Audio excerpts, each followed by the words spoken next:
नमस्कार दोस्तों, आज मैं आपको बताऊंगा डॉक्टर सोमवीर आर्य जी के निर्देशन में लिखी गई पुस्तक योग सार के बारे में। पुस्तक अमेजन और फ्लिपकार्ट दोनों पर उपलब्ध है और यह पुस्तक एक अपनी अलग पहचान बना चुकी है। यह पुस्तक योग के सभी कोर्सेज के विद्यार्थियों के लिए महत्वपूर्ण है, चाहे वो विद्यार्थी योग का कोई सर्टिफिकेट कोर्स कर रहा हो या कोई डिप्लोमा का कोर्स कर रहा हो या योग में ग्रेजुएशन कर रहा हो या योग में पोस्ट ग्रेजुएशन कर रहा हो या BNYS की पढ़ाई कर रहा हो या YCB की तैयारी कर रहा हो या और कोई भी योग से संबंधित परीक्षा की तैयारी जो भी विद्यार्थी कर रहा है उनके लिए यह बहुत ही उपयोगी है। उनके लिए यह पुस्तक गागर में सागर के लिए है, क्योंकि इस पुस्तक में मैं आपको बता दूं, इस पुस्तक में जो मुख्य विषयों को शामिल किया गया है वो जो पूरे भारत में जितने भी विश्वविद्यालय हैं या कॉलेजेज हैं उनमें जो योग की पढ़ाई होती है, योग का जो सिलेबस होता है, उसी को ध्यान में रखते हुए उन्हीं विषयों को इसमें शामिल करने की कोशिश की गई है। हालांकि योग विद्यार्थियों के साथ साथ दूसरे जो विषय के विद्यार्थी हैं, सामान्य अध्येता हैं, जो जानना चाहते हैं, योग को सीखना चाहते हैं, वो भी इस पुस्तक को पढ़कर लाभान्वित हो सकते हैं। बहुत ही साधारण भाषा में इस पुस्तक को रचा गया है। इस पुस्तक के जो मुख्य विषय हैं वो मैं एक बार आपको बता देता हूँ। इस पुस्तक में योग का ऐतिहासिक परिचय दिया गया है, यानी योग शब्द का अर्थ, उसकी परिभाषाएं, योग का इतिहास, विकास, योग का लक्ष्य, योग के उद्देश्य, योग का काल, योग का महत्व और योग से जुड़ी हुई भ्रांतियाँ। ये पहली यूनिट है और इस यूनिट के बाद में अभ्यास हेतु कुछ महत्वपूर्ण प्रश्न दिए गए हैं।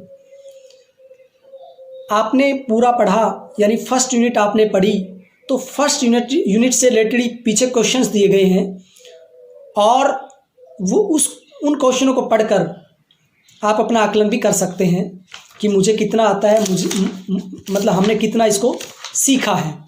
तो क्वेश्चन किस तरह के होते हैं, मैं एक दो क्वेश्चन आपको पढ़ के बता देता हूँ कि जैसे चित्त के स्वरूप को स्पष्ट कीजिए, आर्थिक दृष्टि से योग का क्या महत्व है, योग की अवधारणा को स्पष्ट कीजिए और हिरण्यगर्भ कौन थे स्पष्ट कीजिए, आधुनिक योग के पितामह किसे कहा जाता है और क्यों कहा जाता है। इस तरह के क्वेश्चंस इसमें दिए गए हैं। फिर दूसरी जो यूनिट है उसमें जो विभिन्न ग्रंथ हैं या संप्रदाय हैं, मत हैं, पंथ हैं, उनमें योग का क्या स्वरूप है उसको विस्तार से इस पुस्तक में समझाया गया है, बताया गया है। यानी वेदों में योग का स्वरूप, उपनिषदों में योग का स्वरूप, श्रीमद् भगवत गीता, योग वशिष्ठ, जो इंडियन फिलॉसफी, भारतीय दर्शन है, बौद्ध दर्शन, जैन दर्शन, सूफिज्म में योग, पुराणों में योग, आयुर्वेद में योग, नारद भक्ति सूत्र में योग। इस तरह से सेकेंड यूनिट में इन विषयों को कवर किया गया है। तो सेकेंड यूनिट के बाद भी अभ्यास प्रश्न दिए गए हैं। तो अभ्यास प्रश्न किस तरह के दिए गए हैं वो मैं कुछ बता देता हूँ आपको।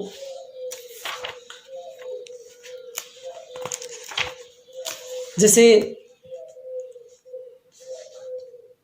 न्याय दर्शन में निहित 4 प्रकार के प्रमाणों को संक्षिप्त रूप में समझाइए। योग दर्शन में चित्त प्रसादन के क्या उपाय बताए गए हैं। कैवल्य ज्ञान क्या है। पुराण का अर्थ, संख्या व उनके नाम बताइए। पुराण वेदों की आत्मा कहे जाते हैं, क्यों स्पष्ट कीजिए। सूफी फकीर या सूफी संत कौन कहलाते थे। पंचकर्म क्या है, वर्णन कीजिए। इस तरह के प्रश्न इसमें दिए गए हैं और उनका विस्तार से वर्णन दूसरे अध्याय में मिलता है, सभी प्रश्नों के समाधान हेतु। जो तीसरी यूनिट है उसमें योग की मुख्य धाराएं यानी शाखाएं, पथ। तो जो मुख्य योग के पथ हैं, यानी ज्ञान योग, कर्म योग, भक्ति योग, राज योग, अष्टांग योग, हठ योग, लय योग, मंत्र योग, इनका वर्णन दिया गया है। फिर इन्हीं से रिलेटेड प्रश्न भी बाद में पूछे गए हैं। जो चौथी यूनिट है, फोर्थ जो यूनिट है या चतुर्थ जो इकाई है, उसके अंदर योग ग्रंथों का परिचय दिया गया है। इसमें लगभग सभी उन्हीं ग्रंथों को शामिल किया गया है जो योग का जो नेट का एग्ज़ाम होता है उसमें जो मुख्य ग्रंथ शामिल है उन्हीं का ही सामान्य परिचय दिया गया है। उसमें पतंजलि योग सूत्र है, हठ प्रदीपिका है, घेरण संहिता है, हठ रत्नावली है, सिद्ध सिद्धांत पद्धति है, शिव संहिता है, योग बीज है, और वासिष्ठ संहिता है, गौरख संहिता है, और फिर बाद में इनसे संबंधित जो प्रश्न बनते हैं वो दिए गए हैं। और पांचवी जो यूनिट है उसमें हमने यौगिक शरीर विज्ञान की चर्चा की है, यौगिक शरीर संरचना की चर्चा की है। उसमें सप्त धातु हैं, उसमें त्रिदोष हैं, त्रिगुण हैं, पंच महाभूत है। इनको बहुत ही विस्तार से समझाया गया है, डायग्राम के साथ, पिक्चर्स के साथ। प्राण और उपप्राण हैं, पंचकोश हैं, चित्त की भूमियाँ या अवस्थाएं हैं, चित्त की वृत्तियां हैं, पंचकलेश हैं, चक्कर और नाड़ियां हैं। इन सब को विस्तार से समझाया गया है, विद पिक्चर समझाया गया है, डायग्राम के साथ समझाया गया है। आप सब देख रहे हैं। और इस पुस्तक में डायग्राम, पिक्चर्स के साथ साथ बाइलिंगुअल बनाने की कोशिश की गई है, द्विभाषी, यानी जहाँ टफ वर्ड्स हैं वहाँ पर कुछ अंग्रेजी शब्दों का भी प्रयोग किया है। तो ये पुस्तक रोचक है, इसमें कुछ एग्जाम्पल भी बिल्कुल जीवन से जोड़ के दिए गए हैं।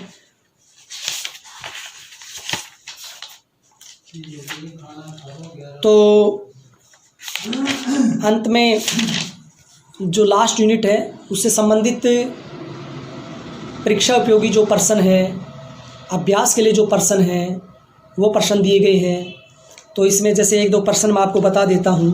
पंचकोश की अवधारणा को स्पष्ट कीजिए, और चित्त की कौन सी अवस्थाएं योग के अनुकूल मानी जाती हैं, चक्रों का जागरण किससे होता है, सप्त धातुओं का क्रमशः नाम बताइए, चक्कर नाड़ी और कुंडलिनी का क्या संबंध है, त्रितंत्री किन नाड़ियों को कहा जाता है, ओजस और तेजस किसे कहा गया है। तो ऐसे बहुत ही इंटरेस्टिंग प्रश्न इस पुस्तक के अंत में दिए गए हैं। तो इस पुस्तक की पूरे देश में बहुत ही डिमांड है। जैसा हमें फीडबैक मिलता रहता है योग जिज्ञासुओं से, योग के विद्यार्थियों से, योग लवर्स से, तो इसकी डिमांड बहुत ज़्यादा है। अमेजन और फ्लिपकार्ट का जो लिंक है वो मैं आपको डिस्क्रिप्शन बॉक्स में लिख दूंगा। साथ में अन्य इस पुस्तक से संबंधित कोई भी जानकारी आपको चाहिए तो आप मेल पर या कॉन्टैक्ट नंबर डिस्क्रिप्शन बॉक्स में मिल जाएंगे, उससे आप सीधा संपर्क कर सकते हैं किसी भी तरह की जानकारी के लिए। इस पुस्तक का रेट 280 यानी 280 रुपये है, 280 रुपीज़ है। तो आप सबका बहुत बहुत धन्यवाद।